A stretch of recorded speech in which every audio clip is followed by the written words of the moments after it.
The moment our protagonist steps into town, he is greeted by Melina, who wants to hang out immediately. She is on her way to buy a hammer, and their friend named Phil is there on patrol. These two watch over his sister Manisha, so Rudd is glad that he can depend on them when he goes on adventures. Melina introduces herself to Luna as the town's blacksmith, but Luna is terrified. Phil explains that she works as a sub-leader for the town watch, but it's clear that she is just as shy as Luna. The group chats it up for a bit, and Luna finally gets comfortable around this silly bunch. At his house, the two are careful not to make too much noise, as his sister might be sleeping, but he's surprised when she appears to welcome him. Rudd explains that he will be taking care of the little albino girl, so Manisha tells her to make herself at home. Manisha goes to prepare an extra meal for Luna, but Rudd wants his sickly sister to rest. Manisha explains that she's feeling good today, so the two agree to cook together. Luna rudely points out that there is something clearly wrong with Manisha's hair, and Rudd explains that it is called physical idiosyncrasy. This means that Manisha's hair moves according to her emotions. Manisha seemed to know that Rudd was coming home, and it was because of her skill. Rudd is thankful that she made his favorite dish, and Luna points out that they are really close. They all sit to enjoy their meal, but Luna's some kind of barbarian, as she doesn't know how a spoon works. She goes overboard with her apology and explains that she has only ever used a spoon a few times.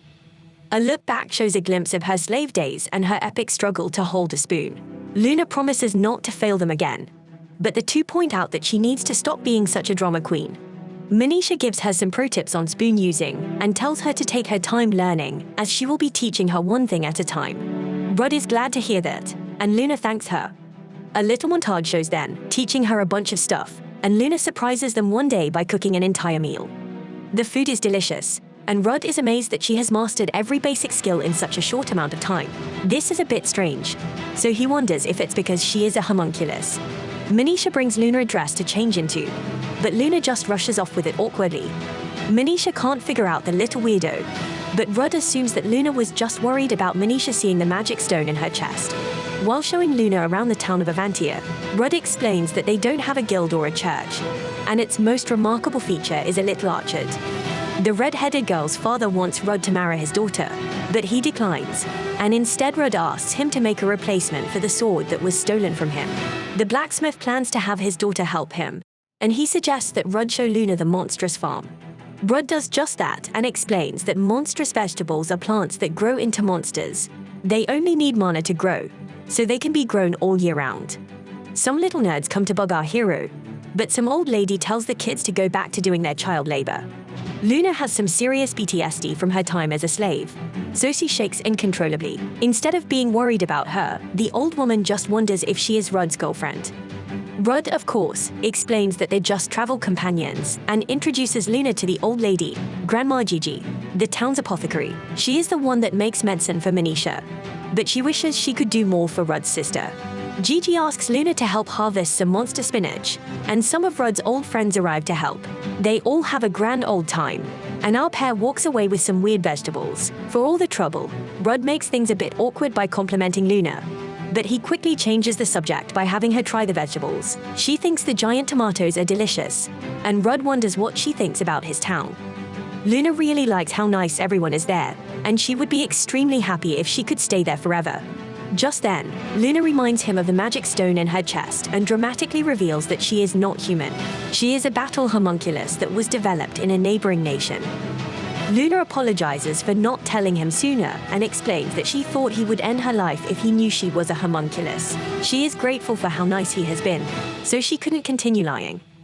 Rudd reveals that he actually knew she was a homunculus this entire time, and Luna can't understand why he helped her. Rudd reveals that before coming to this town, he and his sister lived in the slums. Luna's eyes look just like Manisha did back then, so he couldn't just leave her. Rudd wonders if she would rather live as a homunculus or a human, but Luna believes she doesn't have a choice. Rudd points out that he has never heard about homuncula not being able to become human.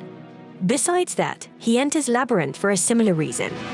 He is searching for the secret treasure that may or may not exist in order to cure Manisha's illness. They are both chasing shadows, so he thinks that's the perfect reason for them to get along. Rudd's words pierce her homunculus heart, and she wishes to become human. The two agree to chase their goals together and happily shake on it. When they return home, Luna wants to reveal her secret to Manisha, and she explains to Rudd that she doesn't want to hide it from those she is close to.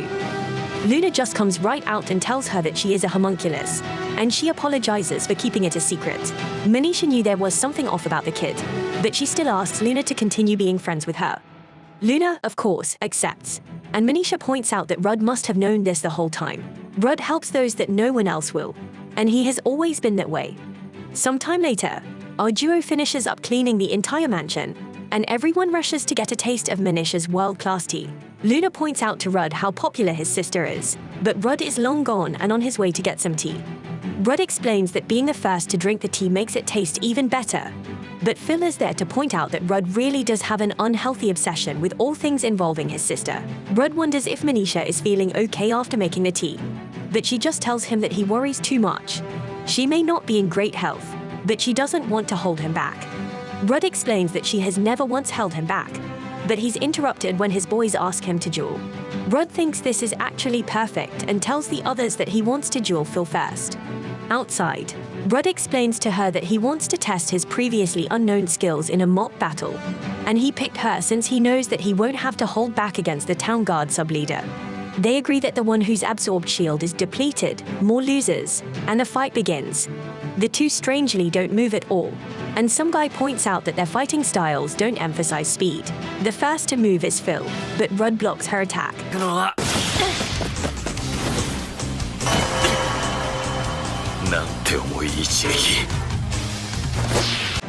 She continues her assault on his shield, and Rudd can tell that she has gotten much stronger since they last fought.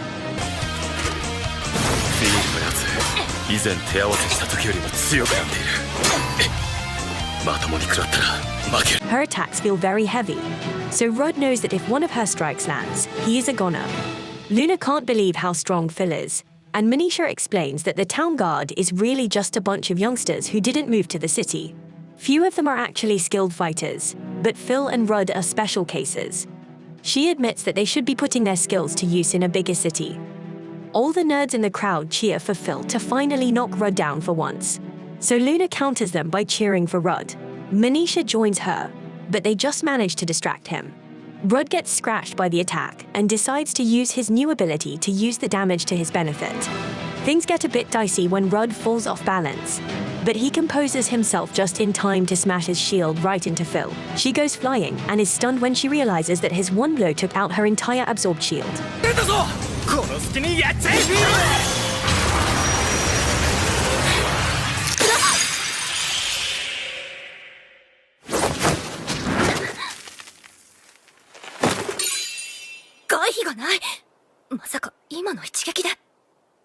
Everyone in the crowd is stunned to see that Rudd has finally learned an offensive skill, but can't understand how he was able to destroy Phil's absorbed shield that has a value of 2,500. Phil wants to know what that incredible skill he used was, and Rudd reveals that it's his life conversion skill.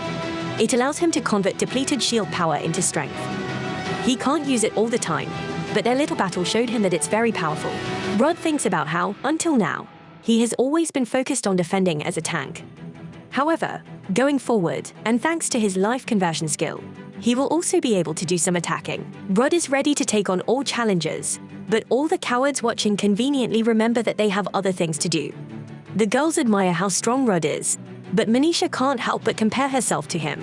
A look back shows that their parents abandoned Manisha and planned to only raise Rudd. They dragged Rudd away, and from how sickly Manisha appeared, it was clear that she wouldn't last much longer. However, Rudd would return to rescue her.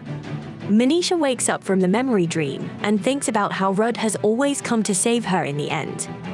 Of course, she must wonder if her brother is actually happy and if he would be living more freely if it weren't for her. I appreciate you viewing my anime recap, Unruly Family. Please let me know what you think about the second part of the Strongest Tanks Labyrinth raids by liking, sharing, subscribing, and leaving a comment.